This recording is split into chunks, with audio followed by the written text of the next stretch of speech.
Hey there, guys. All right, today we are back with some more of the Great War, on to week 173, the end of Passchendaele and fighting in Petrograd. Before we dive in, make sure you go and check out the links in the description box below. I would love it if you joined the Discord and followed me over at Twitch. Really nothing else to add at the beginning of the video. We're just gonna continue on with the revolution in Russia and the rest of the bloody mess that is World War One. Your country has just been shaken by revolution, but you wish to fight back. But the army isn't there. The Navy that is there has joined the revolution. So what do? Join the Russia, revolution, comrade. Send in the teenagers. The children yearn for the mines. Never forget they yearn for the field of battle and the mines. That's what the children desire. I'm Indy Nidell. Welcome to the Great War. Last week saw the second Russian Revolution of the year as the Bolsheviks took control of Petrograd. The British Army advanced in Palestine, the Germans and Austrians in Italy, and the Canadians took Passchendaele in Belgium. Here's what followed. The Italians had retreated and regrouped behind the Piave River. Now, that river begins in the Carnic Mountains, flows east of the Dolomites and the Asiago Plateau, and then into the Adriatic, around 35 kilometers from Venice. In some places, it's more than 1.5 kilometers wide. The Italian Third Army, led by the Duke of Aosta, was in good order still. The Second Army, though, had pretty much ceased to exist the past 2 weeks, its men becoming either casualties, prisoners, or deserters. And just about all of its equipment was now in the hands of the Austro-Hungarian army. The First and Fourth Italian armies were still in reasonable shape. And though the Austrians made huge efforts this week to force the Piave lines and take Venice, the Italians held, and Allied reinforcements were arriving daily. This battle, the Battle of Caporetto, will not officially be over for another few days. But in the book Caporetto and the Isonzo Campaign, the final Italian numbers ended up like this. 280,000 men were taken prisoner, and another 350,000 deserted their posts. However, the casualty numbers are far smaller, 30,000 wounded and 10,000 killed. What? This is because they were routed and fled. They weren't fighting for the most part. They also lost over 3,000 artillery pieces and 3,000 machine guns. There were also now 400,000 refugees from the lost territory. However, you might not think it, but the morale of the Italian people and army actually rose after Caporetto, according to author John MacDonald, as the Italians were now fighting for their homeland and not for conquest. And the new Army Chief of Staff, Armando Diaz, proved far more popular than his predecessor, Luigi Cadorna. No way. Someone competent actually ends up more popular? I mean, of course, that's not always a one-to-one, especially in our time, unfortunately. One advance that continued this week, though, was the British advance in Palestine. On the 10th, they captured Mashdal. On the 11th, new Ottoman defense lines were organized for Jerusalem and Hebron.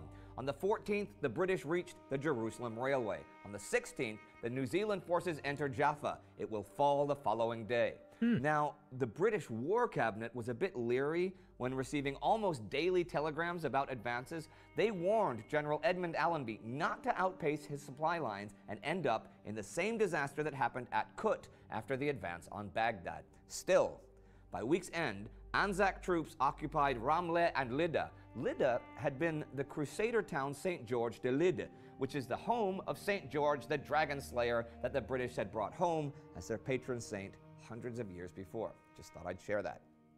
Another British Army campaign was ending this week, though, the Battle of Passchendaele. It ended the 10th as the Canadians consolidated the ground they took last week. There are different estimates of the casualties in various sources, but Martin Gilbert says that since the battle began July 31st, Allied forces had gained 7 kilometers of ground with 62,000 dead and another 164,000 injured. The Germans had 83,000 dead and as many as 250,000 wounded. They'd also lost 26,000 Germans can't replace those like the Allies can. men captured. The British official history has the German losses as being near 400,000, but many historians think this is a big overestimation. But at a minimum, you're looking at 500,000 casualties total for both sides in just over 3 months. British Prime Minister David Lloyd George said to the Supreme War Council, "We have won great victories. When I look at the appalling casualty lists, I sometimes wish it had not been necessary to win so many. But his enemies were far from finished and were making battle plans of their own. This week on the 11th, German Army Chief of Staff Paul von Hindenburg decided to launch an all-or-nothing offensive in the West in the coming year. This was based on what you could call Bruckmüller's verified experiment. At Riga, just recently, Bruckmüller's artillery had fired without preliminary registration fire, relying on mathematical aiming and thus not giving away their own positions until the moment of attack, and had created a breakthrough opportunity for the infantry assault to exploit. The guns could even be pre-registered beforehand at specially constructed firing ranges, producing data of each gun's variance from a theoretical norm which, when combined with detailed meteorological allowance for barometric pressure and wind speed and direction, would ensure, as far as was humanly possible, that all would hit their designated targets, whether enemy trenches or battery positions. That's a lot of fancy words there, science dude. Don't understand half of the words used there. They would also mix explosive shells with a variety of gas shells, tear gas, asphyxiating phosgene gas, that in combination would defeat the enemy gas masks, since tear gas and other lacrimatory gases was designed to make you take off your gas mask in a reflex action. The plans would develop all winter. And a developing story right now was Russia's October Revolution. Now, as the week began, ousted Prime Minister and Minister of War Alexander Kerensky had not been seen for a couple of days, but rumors began to circulate that he was on his way to Petrograd with the Cossacks and would be there by the 11th to take back the city from the Bolsheviks. Moderates on the left had established a Committee for Salvation of Country and Revolution to rally the anti-Bolshevik forces and ensure that a legitimate government would be voted into power by the Constituent Assembly promised for November.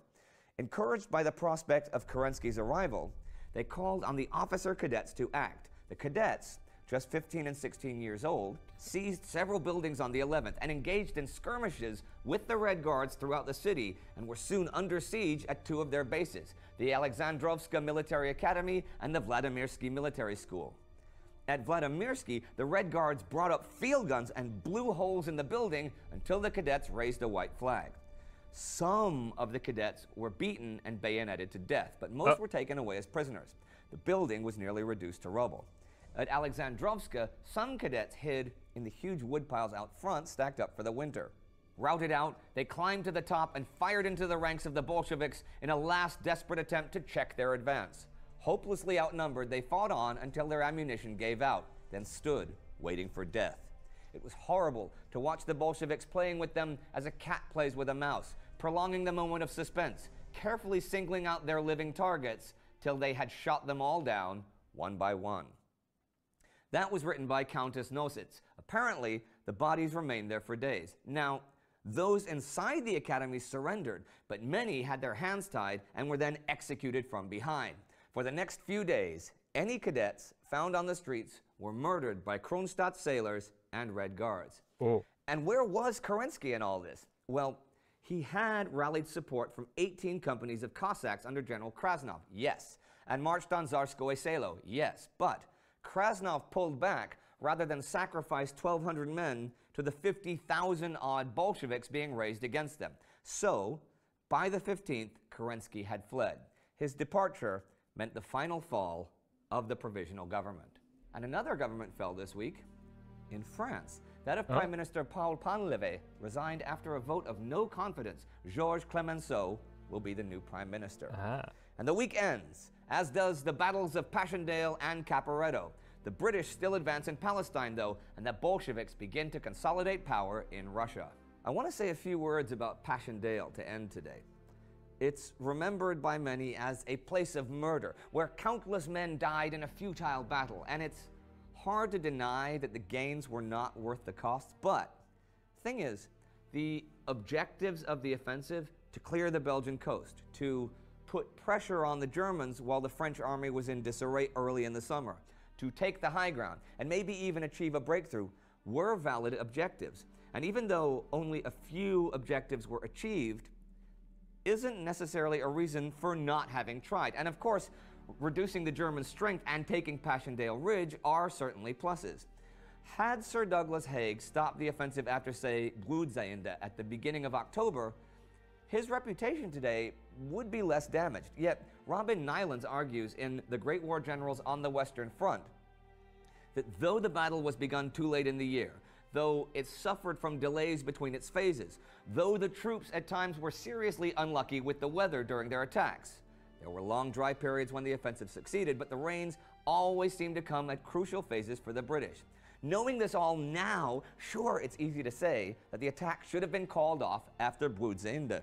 But Nylund says, and I quote, "Such a halt would have left the British armies in an untenable position for the winter, particularly on the Fifth Army front, where the ground would soon become a morass. When you cannot stay where you are and do not wish to fall back, the only alternative is to push on.